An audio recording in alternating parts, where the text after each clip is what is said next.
Good morning mga kadondon. So, welcome to DonJhuneTV. And if you are new to this channel, please don't forget to subscribe. Click the subscribe button, the bell button, like, share, comment below if you like. So, today is tatapusin na po natin yung sunflower pot stand, kung matatapos po natin siya ngayon mga kadondon. So, intro, pasok.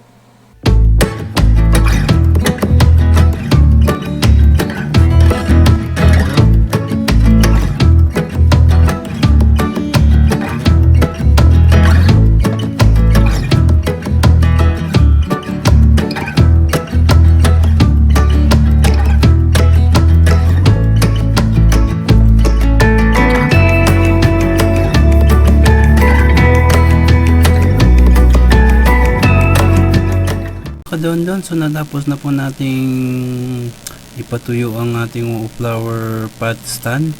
Yan po ng 24 hours. Ngayon po is lalagyan na po natin yan ng epoxy.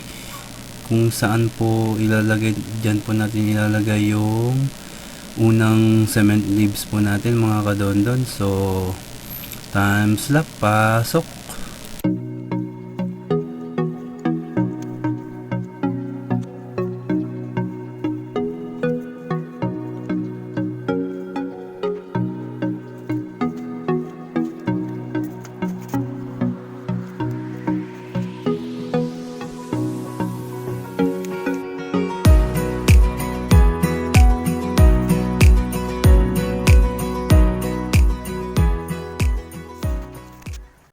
Okay mga kadondon, natapos na po nating ilagay yung unang leaves. So next is, ang gagawin na po natin, isusukatin po natin yung height ng paglalagyan din natin ng pangalawang cement leaves mga kadondon. Ganyan po, kung ano pong height ang maganda. So time slap, pasok mga kadondon.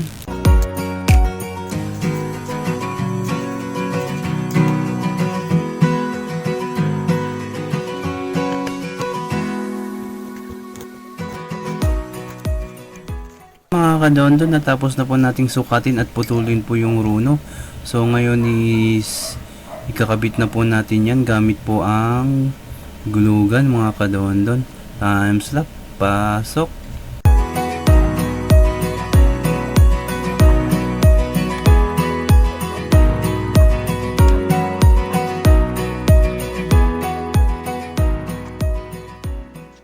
Okay mga kadondon, natapos na po natin ilagay yung first and second layer nung giant reed na o runo sa Tagalog. So ngayon po ang susunod po nating ilalagay is po yung wet cement po, para po dyan sa ating pagpapatungan ng pangalawang cement flower leaves. So time slap, pasok.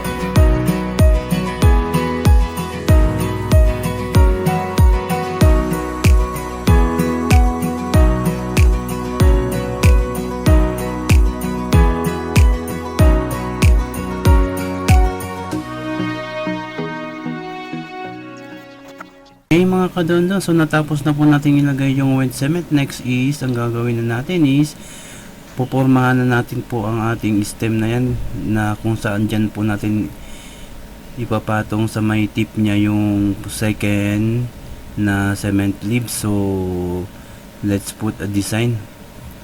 Ang didesign na lang po natin yan mga kadondon. Time slap, pasok.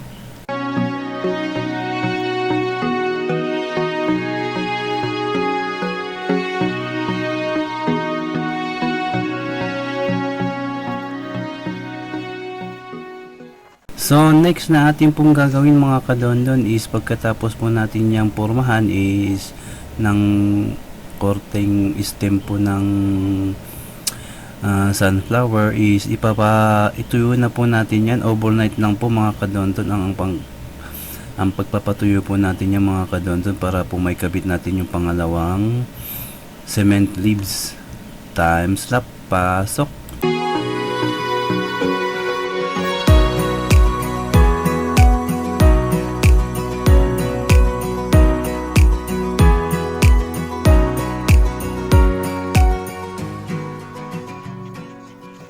many hours later. Okay mga kadondon, so after 24 hours, ito na po yung ating pangalawang leaves. So lilihain po natin ng konti para maging madulas. Pasok, times na.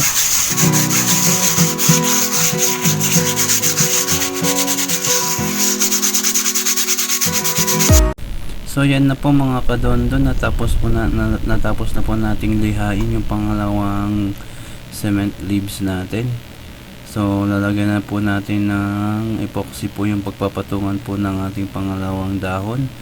So pagkatapos din po ng ating paglalagay ng pangalawang dahon mga kadondon is i-overnight na po natin yan para naman po gagawin natin yung pangatlong pagpapatungan ng cement leaves. So time slap, pasok.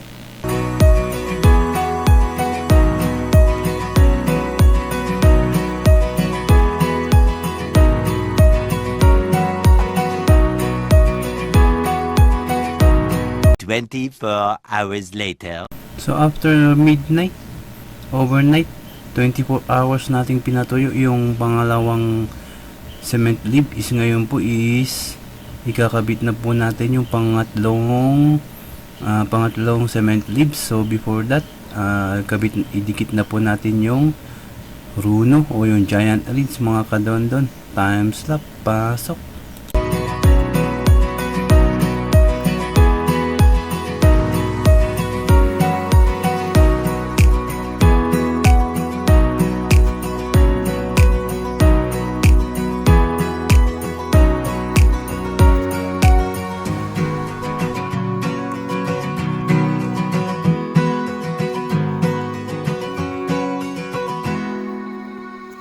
So yan na po mga kadondon, natapos na po natin ikabit yung ating Runo o yung giant reeds. So ngayon naman po isasamentohan na uli natin yan. Lalagyan na po natin ng samento yan tulad po ng ginawa po natin dyan sa first to second layer ng paglalagay ng cement leaves mga kadondon. So okay, so pagkatapos po nating lagyan po yan ng wet cement mga kadondon is i-overnight uli natin yan for the next day na matuyo siya is ikakabit na po natin yung third leaves mga kadondon. So change background and pasok, time slap.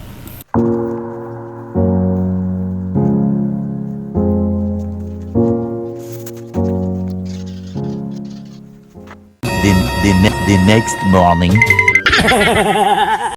So after overnight mga kadondon, ito na po yung kabuuan ng ating sunflower stand pot. Yan na po mga kadondon. So lalagyan na po natin yung third na cement leaves. So nalagyan na po natin ng epoxy yan mga kadondon. So yun na po yung mga third leaves natin mga kadondon, yung pangatlo. So dyan na po natin ipapaton yung pangatlong leaves po natin mga kadondon. So time slap, pasok.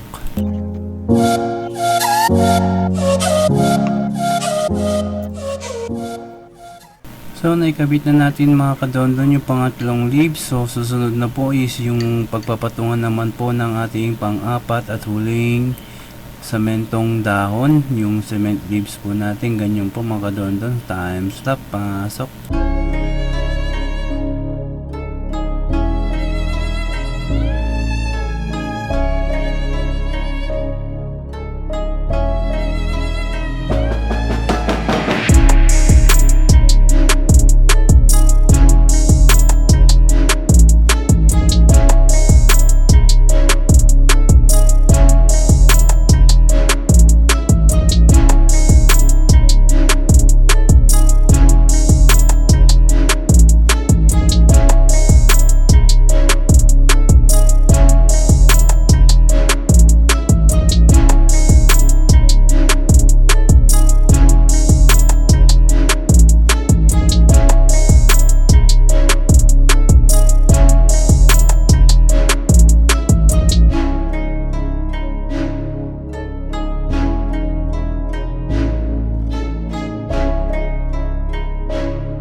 Tell me what's wrong and why you never said you felt that way. And guess you're trying to stay strong and fake a smile until I look away. But I've known you too long, it hurts to watch your blue eyes fade to gray as you fade away. As you fade away. Yeah, I'm about to fade away, cause every time I wake up I feel like it's Monday. Something's going wrong with all the chemicals up in my brain. All of a sudden I don't look at anything the same way. Gotta build up of my thoughts sitting in an ashtray. I'm sorry that I'm so inconvenient, okay. Just let me be me and I'll stay out of your way. I can see the way you look at me, I'm such a disgrace. I never really asked to be brought into this place. You wanna love me? Well then baby have a taste. All the highs and the lows, no you'll never be the same. I don't really wanna hurt you but I can't control the pain. If you're sticking by my side maybe we could be okay. Okay, maybe you could be the change I need today. I promise that I've never felt this way. I really hope that you will choose to stay through all the pain. I know you told your friend you're not okay. And tell me what's wrong and why you never said you felt that way. And guess you're trying to stay strong and fake a smile until I look away. But I've known you too long, it hurts to watch your blue eyes fade to gray as you fade away. As you fade away. As you fade away.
Tell me what's wrong.